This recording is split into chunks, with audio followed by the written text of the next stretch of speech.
So we're now going to turn to Dr. Harriet Ume, who's based in Leeds, but comes from South Sudan. So Harriet, over to you.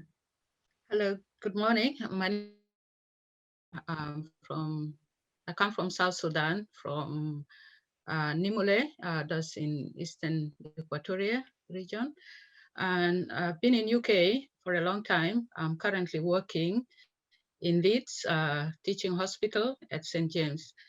So my typical day starts with in the morning, taking handover from the doctor who was working at night, just to see who has been most unwell, whom we need to see first. And then in the morning hours, we spend seeing patients. So to find out, how they're doing, are they getting better? Do they need to go home? Or they're not better and we need to change their treatment? We need to get more investigation, or we carry the current treatment. So we see them mostly in the morning hours, and then in the afternoon, most of our time we spend like maybe chasing some investigations which they had, and getting the results, and then conveying these results to the patients, and then also maybe requesting more investigations if they, if we still don't know what the diagnosis is. And then also discharge summaries. So those who are well, we send them home. And then those who come to the ward, we have to see them, what they're coming with and what we need to do. If we need to change any treatment, or we carry the same treatment which has already been started. So that's most of my day-to-day job. I work as a trust doctor, as a senior house officer. My contract is 9 to 5, and is Monday to Friday.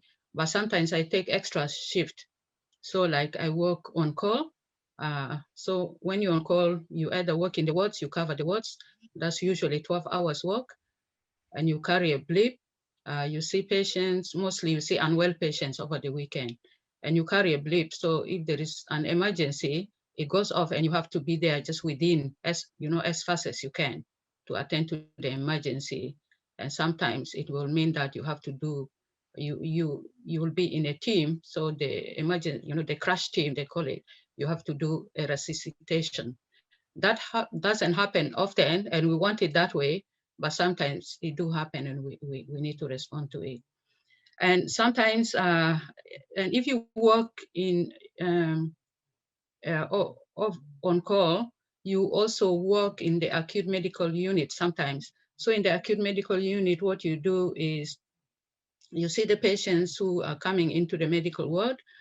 They usually come from emergency department. They would have been seen and they decide, okay, they need to go to medical ward.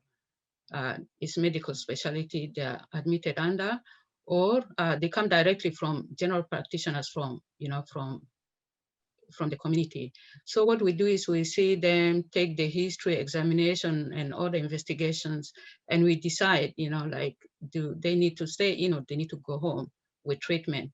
And if they need to stay in, then we prepare, everything. We admit them, we write up their medication for the nurses, and they stay in. And then later on, they'll be seen by the most senior person, that's either mostly consultant.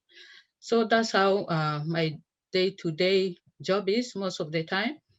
And then the profession, how did I get into this profession, and what education? So I did most of my primary and secondary school in Juba. And in secondary school, I took sciences, that's chemistry, biology, and physics, and maths and English. Initially, I think my most loved subject was chemistry, and I wanted to be a scientist. I was so inspired by Marie Curie, and I just wanted to be a scientist like her. And at that time, I really didn't want anything to do with hospitals. But then later on, things changed. I think my grandmother became ill, and she was in hospital, and I went to visit, and I was the only person with her, keeping her company. and she went to the bathroom, and on her way back to her bed, she collapsed. And I was like just screaming. I couldn't stop screaming until everybody ran in, and in just in a very short period of time, she was well and she was sitting and talking. And then that's when I started thinking, okay, maybe I can do this. Maybe I need to do this. But it's still, I was like, still sciences. So I finished my Sudan school certificate, and then I went to study in Ukraine. It used to be, Soviet Union by that time. At first, I went to do pharmacy, but then the first year in Soviet Union at that time, you do uh, the language. We study Russian language for 1 year. So within that 1 year, you start with language, and then they introduce some subjects like what you have studied in secondary school, and then but at advanced level.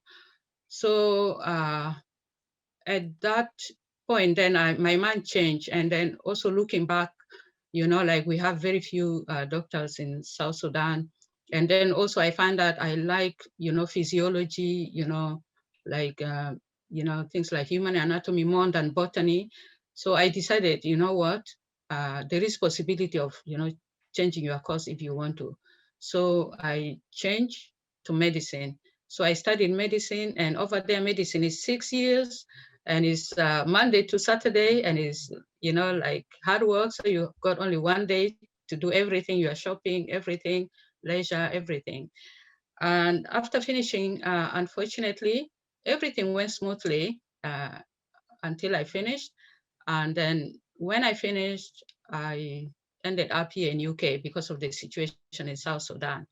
And then I met a lot of challenges trying to get back into the profession, because when I came, uh, there was a professional exams you need to sit to get to practice here. But because I finished medical school and I don't have like postgraduate experience, I couldn't do that exam. You need to have at least 2 years experience to be able to do that. So that was a big hurdle for me. It took so many years. At the end, I think I gave up. I decided I would just do maybe something else. So I got a job in just like allied profession. I was working in hospital, but not as a doctor. I was just like doing phlebotomy, that's taking bloods and doing electrocardiogram for patients. And then, so some opportunity came later on, and things changed. And I think by then there were a lot of people like myself who are refugees in UK and who are stuck, who couldn't go forward in their profession. And there were so many organizations who started helping out. And then, so when this opportunity came, I already had 3 children. I was a mom, and that was another challenge. But nevertheless, that opportunity came, and there were courses I needed to attend. Some of the courses were paid for by some of these organizations, even childcare. So I Great. eventually did the professional exams, and then I passed it. And then the next hurdle was how to get into the medical profession, to practice. Harriet, So I'm going to stop you there just because of time, but I'm yeah, hoping we can hear a bit more during the panel session. But yeah. really inspiring how you've overcome all sorts of obstacles, changing country at least twice, and also thank you for all the work you're doing in the NHS at the moment as well.